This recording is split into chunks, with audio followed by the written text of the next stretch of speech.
Bien, bonjour à tous et à ceux qui sont arrivés en cours de route. Après une très belle année 2016, dans la force des engagements des administrateurs et des délégués académiques au fil des sessions, à la lumière de ce qui a fait l'objet de nos travaux et actions dans l'année écoulée et des grandes tendances de l'évolution de notre métier, telles que je les observe depuis plusieurs années, je suis en mesure de définir des orientations majeures pour l'année, voire même pour les années à venir. J'ai fait le choix de vous les proposer dans l'ordre alphabétique. Bon, peut-être que le dernier sujet n'intéresse personne, on verra, je ne sais pas. Mais excusez, j'ai mis à la fin. L'accompagnement du chef d'établissement est une des premières composantes de l'ADN d'un chef d'établissement snellien. Une des premières. Un service d'accompagnateur formé, quasiment professionnalisé, permet qu'un collègue en difficulté soit aidé dans son cheminement et parfois jusqu'à la commission de conciliation s'il le souhaite, s'il en fait la demande. Désormais, ce dont nous avons besoin également, c'est d'accompagner nos collègues dans leur prise de fonction. Tout à l'heure, Didier, dans son rapport d'activité, et merci, évoquait tous ces savoirs. Je crois qu'il y a aussi le savoir débuter. Nous avons besoin d'accompagner nos collègues dans leur prise de fonction et dans l'élaboration de leur parcours de formation continue. Je crois à ce cheminement partagé avec des collègues de référence, des collègues intimes finalement, des pairs formés et accompagnants. L'association sans assimilation est notre thème d'année, administrateurs et délégués académiques conjoints. Il ne vous aura pas échappé que nos relations avec le ministère de l'Éducation nationale se sont tendues. Ne comptez pas sur moi pour un engagement de politique politicienne, mais c'est un constat. En fait, la logique assimilatrice de notre pays ne convient pas bien au principe des libertés fondamentales de notre nation. L'État n'a pas vocation à tout régir. Les activités régaliennes de l'État et de ses services déconcentrés n'ont de sens que lorsqu'elles veillent aux fondamentaux, pas aux modalités d'application dans nos établissements. Cette conception descendante, portée par des fonctionnaires de carrière, nuirait à la mise en œuvre des nécessaires adaptations de l'éducation aux besoins de la société et des jeunes. C'est dans les établissements, autonomes par l'histoire, par choix et par bien fondé, que peut se définir la réponse aux besoins éducatifs de nos environnements. Il est redevenu nécessaire de rappeler aux recteurs qu'ils s'adressent à des associés lorsqu'ils échangent avec chacun d'entre nous. Ils ne sont pas d'ailleurs les seuls à qui l'on doit rappeler parfois que c'est avec le chef d'établissement que le contrat d'association est signé et avec personne d'autre. Il faut aussi se rappeler à nous-mêmes que le principe d'association prévaut également à l'intérieur de nos établissements et que cela nous offre des opportunités de partage autant que des obligations de transparence. Justement, cette vie associative, pour le chef d'établissement et son équipe, cette vie associative génère dans nos maisons des fourmillements d'idées intéressantes et nous amène à organiser le travail avec des délégations et des responsabilités partagées. La montée actuelle des apports collaboratifs nous permet de renouveler nos managements. Je pense que nous l'aborderons largement lors du congrès. Le rôle du chef d'établissement est central dans l'organisation de l'établissement, mais il ne suffit pas à lui seul à permettre le pilotage par le sens global que nous visons.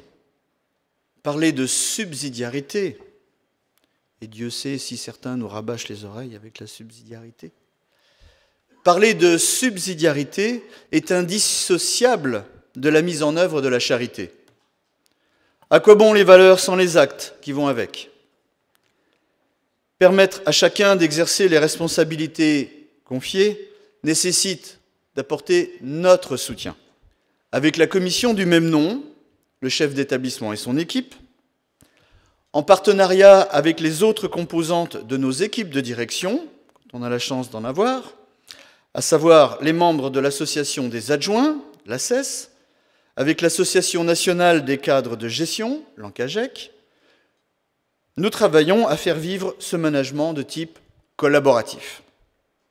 Il s'inspire tout à la fois de notre appartenance à la sphère de l'économie sociale et solidaire et à la référence profonde à la pensée sociale de l'Église, laquelle dépasse largement le seul sérail chrétien, car elle donne des clés de lecture de notre projet pour la société. C'est aussi ça la force du SNEL, n'étant pas une organisation catholique. Lorsque nous vivons ce qu'il y a de bon du catholique et que nous le vivons dans la société civile, nous signifions l'importance et la valeur de nos établissements. Concernant la communication, faire savoir ce que l'on va faire, ce que l'on fait, ce que l'on a fait. C'est une orientation. Même si le bien est discret, il nous faut améliorer notre communication et bien mieux faire savoir ce que nous faisons. Et nous, c'est tout le monde. Chaque mandaté, c'est pas le tout de reprocher au national de ne pas communiquer, chaque mandaté, qu'il soit local ou national, ne peut être le représentant de ses collègues que s'il rend compte de ses participations, de ses mandats, et prend en compte les remarques qui lui sont faites par le collectif des élus. On n'est pas le mandaté de soi-même. Donc, la communication, c'est d'abord l'interaction. La communication, c'est une somme d'outils aussi, notamment numériques, qui permettent de travailler à distance. Le SNEL a beaucoup investi et il s'agit d'optimiser ces outils pour favoriser les échanges. Communiquer, c'est aussi en externe, avec la poursuite d'une plus grande visibilité dans la presse qui nous considère, à raison, comme un interlocuteur majeur de l'enseignement privé en France. Nos partenaires nous connaissent, nous apprécient, notamment parce que nos fondamentaux servent de repères dans la longue durée à tous. La communication, c'est aussi tout le bien que chacun peut s'engager à dire d'une organisation professionnelle de qualité comme la nôtre. Le SNEL est fort et il doit le faire savoir. Et le dialogue social. Voilà un autre point fort du SNEL et il doit le rester. L'activité inestimable du service juridique doit perdurer sous forme de conseil juridique et de préparation aux évolutions de notre métier avec des apports pour la formation continue. Le social doit bien être indissociable de la réflexion économique. À ce titre, j'attendrai de la Commission de réflexion économique et sociale, la CRES, déjà composée d'experts, une plus grande fréquence de rencontres et des productions avec une animation renouvelée et des objets de travail encore plus vastes. Nous nous préparons sur le court terme à mener à bien, au sein du collège employeur, avec la FNOGEC et les 3 autres organisations professionnelles de chefs d'établissement, la finalisation de la révision des classifications. Nous devons aboutir à un approfondissement du principe de gestion prévisionnelle des emplois et des compétences, la fameuse GPEC, et rester dans la ligne de mon prédécesseur, qui a toujours vu le dialogue social comme un levier qui favorise la montée des compétences, à contrario de ceux qui voudraient se contenter des logiques d'ancienneté de la fonction publique. À plus long terme, il s'agit aussi de réussir, d'ici les 4 à 5 prochaines années, à aboutir à une convention collective unique qui inclura effectivement les réseaux de l'enseignement supérieur pour une branche plus homogène, allant de la maternelle au doctorat. Et le support central sera bien la CEP 2015, qui a été assez difficile à faire aboutir. Le dialogue social, c'est surtout s'assurer que nos idées, fondées sur le bien commun des établissements, continuent à être entendues et partagées par nos partenaires. Et c'est le cas actuellement très fortement.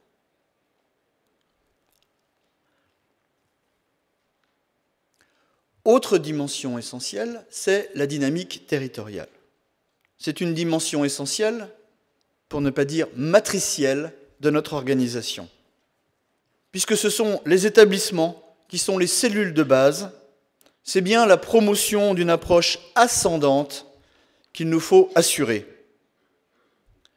Cela veut dire aussi que les interdépendances obligent chaque mandaté à bien tenir son rôle avec l'assiduité et les compétences nécessaires. Ça pourrait ressembler à une menace.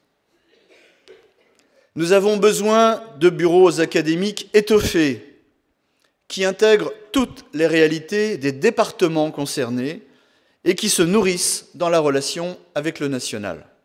Un mandaté local a besoin d'actualiser ses connaissances et de se référer à l'évolution de son environnement. Il peut trouver cela dans des rencontres avec les mandatés et les élus nationaux.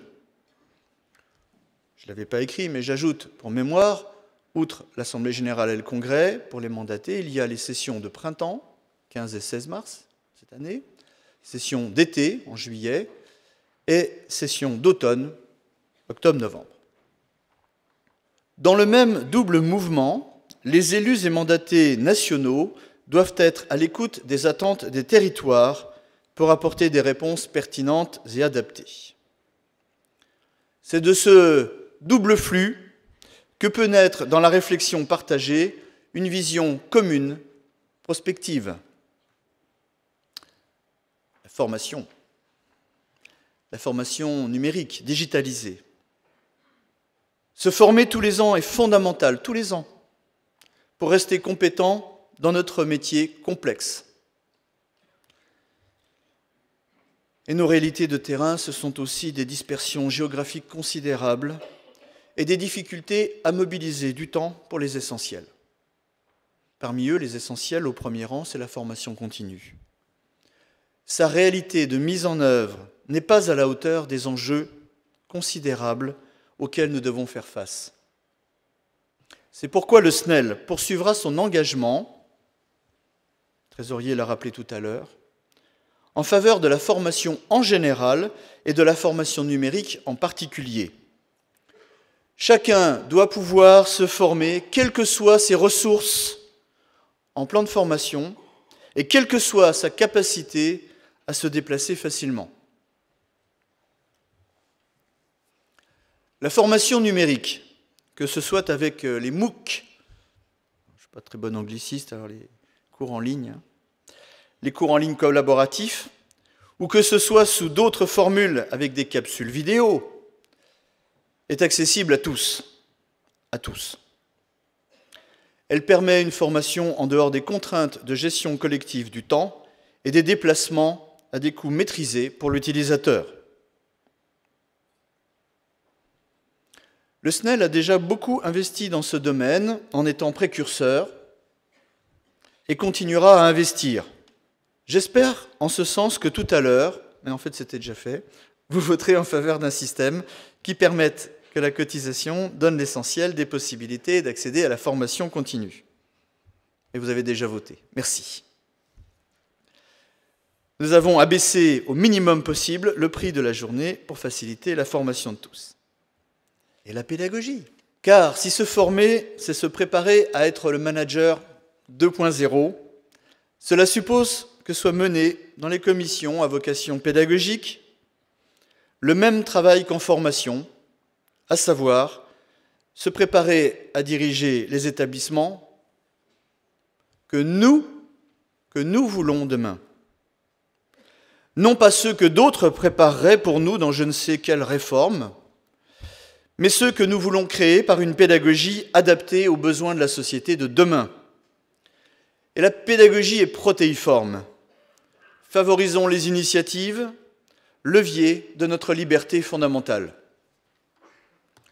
Les commissions école, collège, bac-3, bac+3 ont vocation à anticiper, et elles le font déjà très bien. Le statut unifié du chef d'établissement. Bien sûr, dernier sujet dans l'ordre alphabétique, et non des moindres. Les crispations ressenties dans notre sphère ont été révélatrices du caractère dérangeant qu'il peut y avoir à reconnaître que les directeurs d'école sont en fait pleinement des chefs d'établissement. Et pourtant, dans la continuité du travail du SNEL, qui depuis plus de 15 ans s'est impliqué dans la reconnaissance que c'est un seul et même métier, nous allons continuer à le faire admettre de tous. Certes, il est exercé dans des conditions différentes. Toutefois, l'intransférabilité des pouvoirs et des responsabilités oblige à des protocoles de coordination entre pairs. Le travail identique exige une rémunération identique. L'évaluation et l'avancement doivent être parallèles.